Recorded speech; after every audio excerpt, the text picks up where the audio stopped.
भगवान शिव कहते हैं, पार्वती।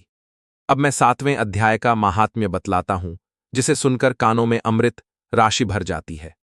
पाटलिपुत्र नामक एक दुर्गम नगर है, जिसका गोपुर द्वार बहुत ही ऊंचा है। उस नगर में शंकुकर्ण नामक एक ब्राह्मण रहता था। उसने वैश्यवृत्ति का आश्रय लेकर बहुत धन कमाया, किंतु न तो कभी पितरों का तर्पण किया और न देवताओं का पूजन ही। वह धनोपार्जन में तत्पर होकर राजाओं को ही भोज दिया करता था।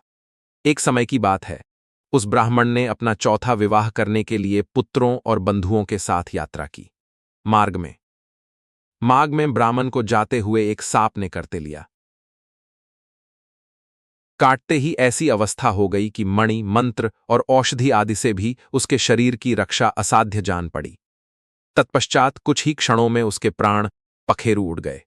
फिर बहुत समय के बाद वह प्रेत सर्प योनि में उत्पन्न हुआ। उसका चित्त धन की वासना में बंधा था। उसने पूर्व वृत्तांत को स्मरण करके सोचा, मैंने जो घर के बाहर करोड़ों की संख्या में अपना धन गाड़ रखा है, उससे इन पुत्रों को वचित करके स्वयं ही उसकी रक्षा करूंगा। एक दिन सांप की योनि से पीड़ित होकर पिता ने में अपने पुत्रों के समक्ष आकर अपना मनोभाव बताया। तब उसके निरन वह सपना देखने के तुरंत बाद बेटा सांप के पास आया और बोला, पिताजी, मुझे बताइए, क्योंकि मैं इस रात में सब लोगों को छोड़कर आपके पास आया हूं।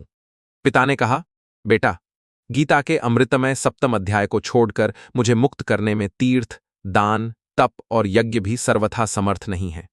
केवल गीता का 7वां अध्याय ही प्राणियों के जरा मृत्यु आदि दुख को दूर करने वाला है। पुत्र, मेरे श्राद्ध के दिन 7वें अध्याय का पाठ करने वाले ब्राह्मण को श्रद्धापूर्वक भोजन कराओ। इससे निःसंदेह मेरी मुक्ति हो जाएगी।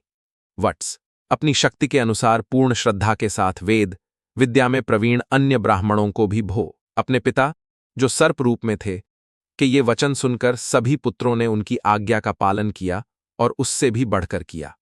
तब शंकुकर्ण ने अपना सर्प रूप त्याग कर दिव्य रूप धारण किया और अपनी समस्त संपत्ति अपने पुत्रों को सौंप दी।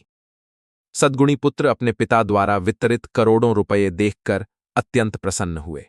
उनका मन धर्म के मार्ग पर केंद्रित था, इसलिए उन्होंने धन का उपयोग बावड़ियों, कुओं, तालाबों, यज्ञों, मंदिरों के निर्माण और यहां तक कि एक भोजनालय बनवाने में किया।